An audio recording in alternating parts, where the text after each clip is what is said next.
আপামর জনসাধারণ তারা কিন্তু এই সরকারের উপর আস্থা রাখতে চেয়েছে, ভরসা রাখতে চেয়েছে, বিশ্বাস রাখতে চেয়েছে। তখন বেশ কিছু পরিসংখ্যান মানে করা হয়েছিল, স্ট্যাটিস্টিক্স বানানো হয়েছিল যে এই মুহূর্তে সংস্কার কারা কারা চান। অনেক হাই পার্সেন্টেজে কিন্তু মানুষ সংস্কারেের পক্ষে ভোট দিয়েছে। পরবর্তীতে কিন্তু আমরা দেখেছি সময়ের সাথে সাথে সেই পার্সেন্টেজ কমে এসছে। কেন? Because Sarkar minimum good governance ensure করতে পারে নাই। সেটা যদি পারতো তাহলে কিন্তু নির্বাচনের জন্য এই অস্থিরতা তৈরি হতো না। আপনি যে প্রশ্নটি করছেন শুধু তো আমার ব্যালট বাক্স চুরি করার যে কারো, হ্যাঁ, এবং এই নির্বাচনে আওয়ামী লীগ একটি বড় রাজনৈতিক দল, তারা নির্বাচনে অংশ নেবে কিনা এটা নিয়ে কিন্তু কেউ আলোচনা করে না। কারণ যদি আলোচনা করতে হয় এবং সেন্সেবল কথা বলতে হয় তাহলে মানুষের গালি খাবেন আপনি। আর যদি আপনি মানে ইললজিক্যাল কথা বলেন তাহলে হয়তো কিছু ক্ল্যাপিং, গ্রুপ অফ পিপলের ক্ল্যাপিং পাবেন, কিন্তু আপনার যেই একটা ইমেজ সেটা ভালো থাকার কোনো কারণ নাই। আওয়ামী লীগকে নিষিদ্ধ এখনো করা হয় নাই। নিষিদ্ধ করার তিনটা রাস্তা আছে। এক হচ্ছে আপনি নির্বাহী আদেশে নিষিদ্ধ করতে পারেন, বিচার করে নিষিদ্ধ করতে পারেন, গণভোটে নিষিদ্ধ করতে পারেন। তিনটার একটাও কিন্তু বাংলাদেশে হয় নাই যেহেতু, তাহলে ধরতে হবে নেক্সট ইলেকশনে আওয়ামী লীগ নির্বাচন করবে। আজকে দেখলাম প্রধান উপদেষ্টা বলছেন যে আওয়ামী লীগে যারা অপরাধ করেছে তাদের বিচার হবে, বাকিদেরকে আমাদের দলে নিয়ে নেবে। এখন আমাদের দল বলতে প্রধান উপদেষ্টা কি বলছেন আমি জানি না। নিজেদের দল, এখন নিজেদের দল মানে কাদের দল, কোন দল আমি জানি না। আচ্ছা হোয়াটএভার, এটা যেই হোক, যেহেতু আওয়ামী লীগ নিষিদ্ধ হয় না, আওয়ামী লীগ নির্বাচনে আসবে। আওয়ামী লীগ যখন নির্বাচনে কন্টেস্ট করতে আসবে, এক হলো তাদের যে এলাকাতে তারা প্রচারণায় যাবে, যে এলাকাতে তাদের কর্মী সমর্থক জমায়েত হবে, সেখানকার আইন শৃঙ্খলা পরিস্থিতি নিয়ন্ত্রণের দায়িত্ব কে নেবে? এই সরকার, যেটা এত দুর্বল একটি সরকার, তার অধীনে যে আইন শৃঙ্খলা রক্ষাকারী বাহিনী, তারা কি সেখানে নিরাপত্তা এনশিওর করতে পারবে? একটু আগে ডক্টর জাহিদ যে উদাহরণটা দিচ্ছিলেন, এলাকার লোককে বলছে আপনারা থাকেন আমরা আসতেছি। এই ঘটনা শুধু ওনার এলাকা না, এই ঘটনা আরো কিছু জায়গায় হয়েছে। আইন শৃঙ্খলা রক্ষাকারী বাহিনীকে ডাকলেই যে তারা চলে যায় তা না। আমি যেহেতু এমন একটা এলাকা থেকে এসেছি যেখানে মাঝে মধ্যেই মারামারি হয়, ব্রাউনবাড়িয়া, তো আমাদের পুলিশকে মাঝে মধ্যেই ডাকতে হয়। হ্যাঁ, ইভেন যৌথ বাহিনী যারা আর্মড পিপল তাদেরকেও আমাদের ডাকতে হয়, সেনাবাহিনীকেও কল করতে হচ্ছে। এরকম ঘটনাও আমার এলাকায় ঘটছে। ওনারা এসছেন, আসেননি তা নয়, কিন্তু রিলাক্টেন্সটা বোঝা যায়। বিএনপি তাদের উদ্বেগ জানাবে, তার মানে উদ্বেগ জানানোর মতন পরিস্থিতি তৈরি হয়েছে, তাই কি তাই নয়? আপনাদের কথাই তাই মনে হয়? হ্যাঁ, আমাদের কথা মানে বাংলাদেশের পাবলিকের কথা মনে হয়। এই কথাটি কালকে আমি একটি প্রাইভেট টেলিভিশন চ্যানেলে বলেছিলাম, তাতে অনেকেই দেখলাম খুব অসন্তুষ্ট হয়েছেন। মুশকিল হয়েছে কি, ভাসুরের নাম মুখে নেওয়া মানা, কিন্তু যখন ভাসুরের নামটি আসলে নিয়েই নিতে হয় তখন আমার মনে হয় যে সেটা আগে ভাগে নিয়ে খোলামেলা আলোচনা করাই ভালো। বাংলাদেশে 180 দিন, 6 মাস পূর্ণ হয়েছে এই সরকারের। এই 180 দিনের প্রথম দিকে বিএনপি সহ প্রত্যেকেই যার যার অবস্থান থেকে অনেক প্রত্যাশা নিয়ে এই সরকারটির দিকে তাকিয়েছিল, এবং আমরা বলেছিলাম যে এটি আমাদের সরকার, এটিকে ব্যর্থ হতে দেওয়া যাবে না। কিন্তু আনফরচুনেটলি আমরা লক্ষ্য করলাম গত 6 মাসে 180 দিনে এমন একটি দিন নাই যেদিন জনজীবনের স্বস্তি ছিল। আপনি ট্রাফিক থেকে শুরু করে, মোড়ে মোড়ে আন্দোলন থেকে শুরু করে, ছিনতাইকারীর কবজি কাটা থেকে শুরু করে, ব্যবসায়ীকে কোপানো থেকে শুরু করে, গত 6 মাসে 947টি হত্যাকাণ্ডের ঘটনা যদি এর মধ্যে আপনি ইনক্লুড করেন, আপনি দেখবেন পরিস্থিতি সত্যিই নাজুক। এবং অনেকেই আবার সাহস করে বলেন না যে তারা ভয় পান, কিন্তু আবার যখন গোপনে আমাদের সঙ্গে চুপে চুপে কথা হয় তখন তারা কিন্তু সকলেই তাদের ব্যক্তিগত উদ্বেগের কথা আমাদের জানাতে ভোলেন না, এবং তারা সকলেই কানে কানে চুপে চুপে বলেন এই অবস্থা যদি চলতে থাকে তাহলে তো বাংলাদেশ সিরিয়া এবং আফগানিস্তান হয়ে যাবে। বাংলাদেশ যদি এভাবে চলতে থাকে তাহলে তো সন্ধ্যার পরে আমরা বের হওয়ার সাহস পাই না, আমরা নারীরা আগামীতে চাকরি করতে পারবো কিনা, অফিসে যেতে পারবো কিনা, ইত্যাদি ইত্যাদি উদ্বেগ কিন্তু সাধারণ মানুষ কন্টিনিউয়াসলি আমাদেরকে জানান। কিন্তু যখন আসলে পাবলিক স্পিকিং এ যান বা মিডিয়ার সামনে কথা হয় তখন আবার সেগুলো ঢেকে ঢুকে বলেন। আমি পাবলিক স্পিকিং আর প্রাইভেট স্পিকিং আসলে খুব বেশি আলাদা করতে। আচ্ছা, তাহলে একটু আপনার কাছে আপনার উত্তরের ভেতর থেকে একটু জানি যে আপনি যে জিনিসটি বলছেন বা যেটি একটু আগে বললেন যে কথা বলার কারণে অনেকের ভিতরে হয়তো সেটির আলোচনা হচ্ছে, সেই আলোচনার জায়গা থেকেই যদি বলি, আমি আপনার কাছে একটু জিজ্ঞেস করি যে গত 15 বছরের থেকে আপনার আইন শৃঙ্খলা পরিস্থিতি খারাপ হয়েছে, কিংবা একজন নারী হিসেবে আপনি ইনসিকিউর ফিল কেন করেন?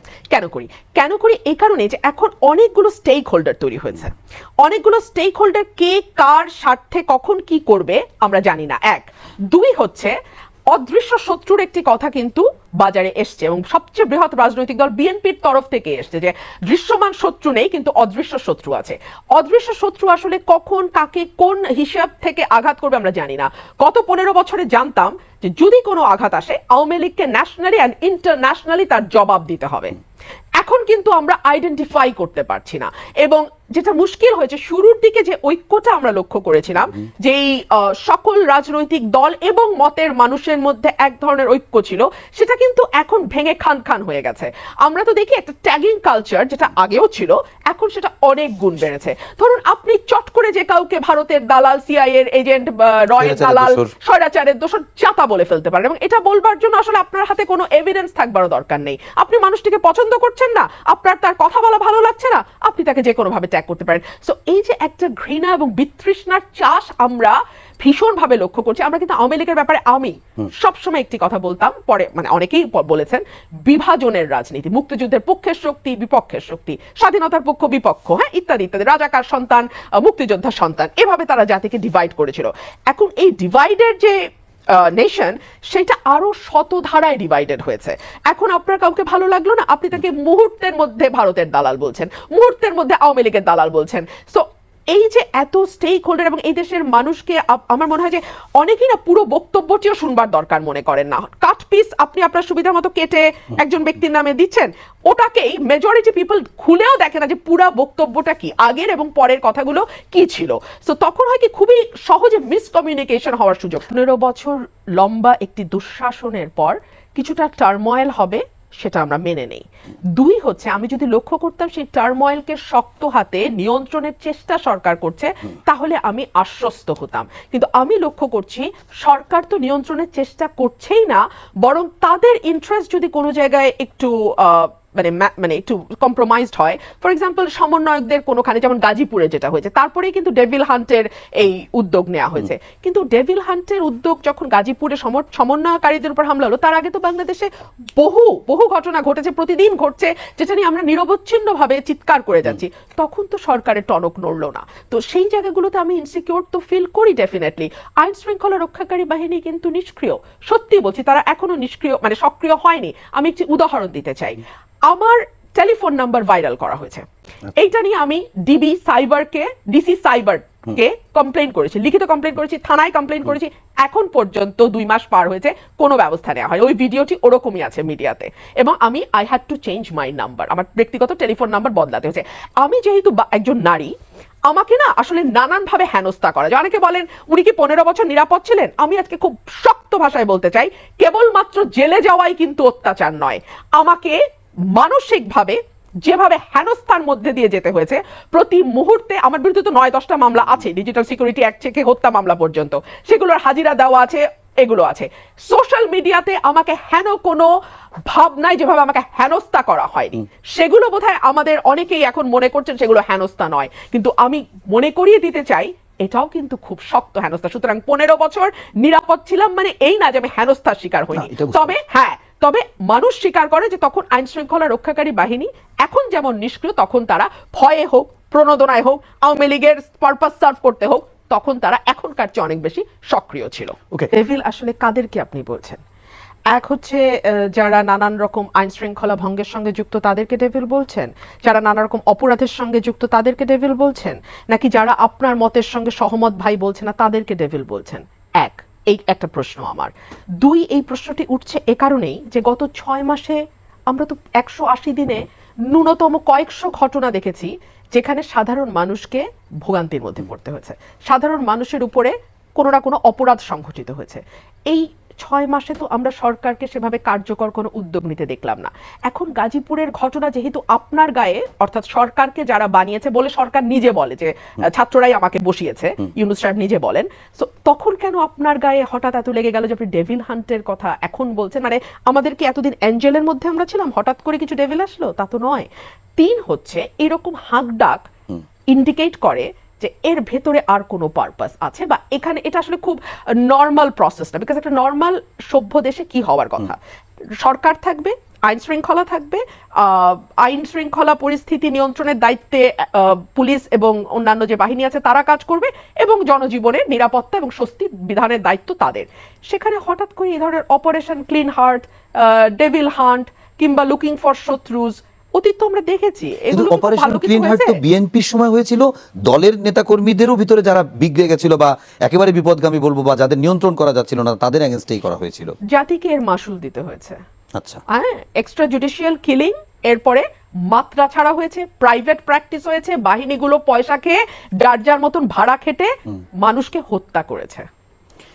আপনি শুনেন, একটা কোনো বিষ বৃক্ষ বপন করলে সেখান থেকে আম জাম কাঁঠাল খাবেন এই আশা করেন না প্লিজ, এটা হয় না। 6 মাসেও কেন পুলিশ তার মনোবলে ফিরতে পারবে না? কতদিন লাগবে? 6 বছর? এখানে অনেকগুলো ফ্যাক্টর আছে। এক হচ্ছে পুলিশ বাহিনীতে যারা আছেন এখন তাদের 80% হাসিনার নিয়োগ করা এবং ছাত্রলীগ যুবলীগ এই ব্যাকগ্রাউন্ডের, সো তারা চাইছে এই সরকার ফেল করুক। 2 হচ্ছে সরকার তাদেরকে যথেষ্ট পরিমাণ ভীতি মানে শক্ত হাতে নিয়ন্ত্রণ এবং তাদের যেই বিধি অনুযায়ী ব্যবস্থা নেওয়া তাদের বিরুদ্ধে নিষ্ক্রিয় থাকলে সেরকম কোনো ব্যবস্থা সরকার এখন পর্যন্ত নিতে পারে না বা নেয় নাই। সো এটা তাদেরকে 6 মাসে আরো বেশি শক্ত করেছে যে আমরা সরকারকে অসহযোগিতা করে যাব এবং এর ফলে আমাদের কোনো কনসিকুয়েন্স ভোগ করতে হবে না। সো তারা সরকারকে ক্রমাগত অসহযোগিতা করে যাচ্ছে। 3 হচ্ছে আমাদের স্বরাষ্ট্র উপদেষ্টা হিসেবে যাকে নিয়ে আসা হয়েছে, আমি এত আনইমপ্রেসিভ এবং এত অপদার্থ আর কোনো 22টা উপদেষ্টার মধ্যে আমার কোনো উপদেষ্টাকে এত আনইমপ্রেসিভ এবং এত অপদার্থ মনে হয়। কেন অপদার্থ মনে হচ্ছে? অপদার্থ মনে হচ্ছে বিকজ উনি কি বলেন বিড়বিড় করে উনিই বোঝেন, আমার জানি না আর কেউ বোঝেন কিনা, আর উনি আইন শৃঙ্খলা পরিস্থিতি ঠিক করতে পারছেন না। আচ্ছা, উনি পরিস্থিতির ন্যূনতম কোনো উন্নতি ঘটাতে পারছেন না। হঠাৎ উনি ডেভিল হান্টের ঘোষণা দিলেন। সো এই ঘোষণাটা খুব স্বাভাবিকভাবে নেয়ার কোনো কারণ নাই, কারণ যদি নর্মাল প্রসেসে দেশের আইন শৃঙ্খলা পরিস্থিতি জিরো ক্রাইম কোথাও হয় না, পৃথিবীর স্ক্যান্ডিনেভিয়ান কান্ট্রিতেও জিরো, তাহলে পুলিশ লাগে না তো? তাহলে পুলিশ দরকার নাই, জিরো ক্রাইম বলে কিছু নাই। কিন্তু ক্রাইমের মাত্রাটা তো নিয়ন্ত্রণের মধ্যে থাকতে হবে। গত 6 মাসে আপনি আমাকে সত্যি কথা বলেন অপু ভাই, ক্রাইমের মাত্রা কি নিয়ন্ত্রণের মধ্যে আছে? না, নাই। যখনই কোশ্চেন করি তখনই বলে পুলিশ এখনো মনোবলে ফিরে নাই। মনোবলে ফিরে, মনোবলে ফেরার জন্য আপনি বলেন তো 64টা জেলা, এই যে মনোবলে ফিরে নাই, এই জেলাগুলোতে কি স্বরাষ্ট্র উপদেষ্টা সফর করেছেন? জেলায় জেলায় গিয়ে পুলিশ কর্মকর্তাদের সঙ্গে কথা বলেছেন, তাদের মনোবল ফেরানোর চেষ্টা করেছেন? সেখানে থানাগুলোতে গিয়ে র্যান্ডম ভিজিটে কারো থানার যে অফিসার ইনচার্জ আছে তার সঙ্গে কথা বলে জানতে চেয়েছেন লোকালে প্রবলেমটা কি, কোথায় সমস্যা হচ্ছে, কারা করছে? না, কিচ্ছু করতে যাননি তারা কিছুই করছেন না। উনি খুবই ব্যর্থ এবং ওনার মান সম্মান বোধ থাকলে ওনার আসলে সরে যাও।